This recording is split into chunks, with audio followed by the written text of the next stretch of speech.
আসসালামু আলাইকুম। একটি শিরোনাম দেখলে হয়তো কেউ অবাক হতে পারেন, কিন্তু আমি অবাক হইনি। অবাক হইনি এই কারণে যে এই শিরোনামটি জাতীয় পার্টিকে ঘিরে এবং তার প্রধান জি.এম. কাদেরের বক্তব্যকে ঘিরে। কি সেই বক্তব্য? শেখ হাসিনাকে দেশে ফিরিয়ে বিচার করা উচিত। দেখেন, এই বক্তব্যটা এখনো পর্যন্ত যেই অন্তর্বর্তী সরকারের প্রধান ডক্টর মোহাম্মদ ইউনূস তিনিও কিন্তু বলেননি। বলতে পারতেন। শেখ হাসিনা যেমন ফটফট করে বলতেন না তারেক রহমান, খালেদা জিয়া, অন্যদের সম্পর্কে, তো ডক্টর ইউনূসও বলতে পারতেন, কিন্তু তিনি কিন্তু বলেননি।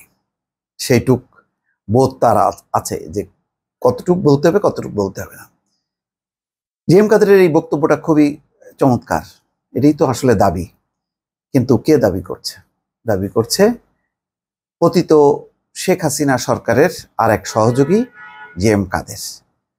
2024-এ যারা নির্বাচনে অংশ নিয়েছে, 2018 সালে 2018-তে যারা অংশ নিয়েছে এবং 2014-তেও যারা অংশ নিয়েছে, তারা গত 15 বছরে যেই সরকারের সহযোগী ছিল, যাদেরকে দিয়ে বিরোধী দল বানিয়ে আন্তর্জাতিক বিশ্বে প্রমাণ করত যে এই বাংলাদেশের সংসদে বিরোধী দল আছে, সেই বিরোধী দলের প্রধান নেতা, বিরোধী দলীয় নেতা জি.এম. কাদের বলছেন যে শেখ হাসিনাকে দেশে ফিরিয়ে এনে বিচার করা উচিত।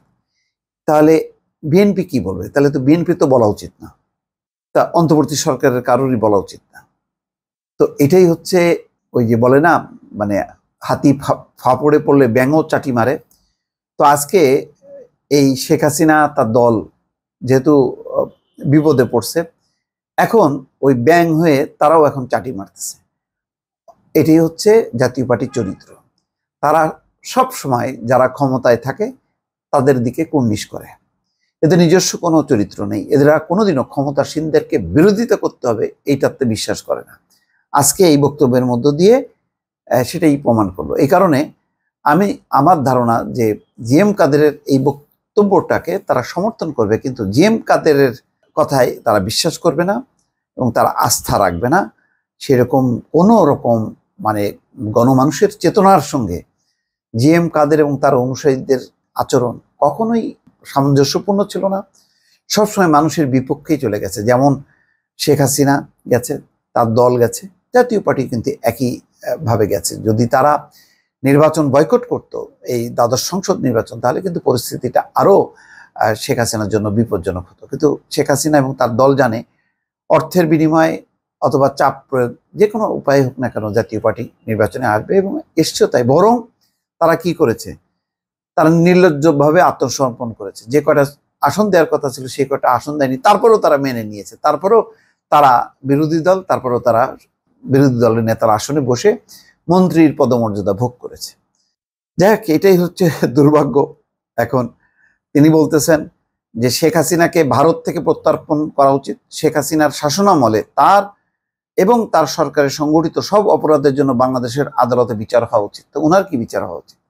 ওনারা যে সহযোগিতা করলেন এই প্রলম্বিত দুঃশাসন, অপশাসন, অবৈধ শাসন, এটার জন্য কি বিচার হবে জাতীয় পার্টি এবং জি.এম. কাদেরের? যাই হোক, তিনি বলছেন যে তাও কি ভারতীয় বার্তা সংস্থা পিটিআইকে বলছেন যে উভয় দেশের জনগণ যখন সুসম্পর্ক চায় তখন একটি দেশের সর্বোচ্চ প্রভুসুলভ আচরণ বন্ধ করাটা গুরুত্বপূর্ণ। এর পরিবর্তে একে অপরকে সমান অংশীদার হিসেবে বিবেচনা করা জরুরি।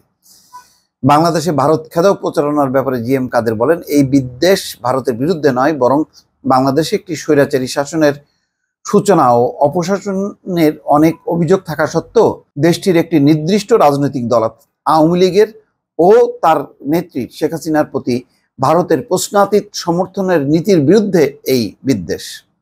কি ভাই বলা, মানে কি বলবো, মানে দুঃখজনক। বাংলাদেশের রাজনীতিতে এই ধরনের দল, এদের বক্তব্য এখন যত যৌক্তিকই হোক না কেন, আসল সময় যখন বলছে না, এখন অনুকূল সময় যখন নাকি তার বলার দরকার নেই, এটার জন্য বিএনপি, জামাত, অনেক রাজনৈতিক দল আছে, অন্তর্বর্তী সরকার নিজেই আছে, তখন তারা বলছে বলে একটা সহানুভূতি নেওয়ার চেষ্টা করছে।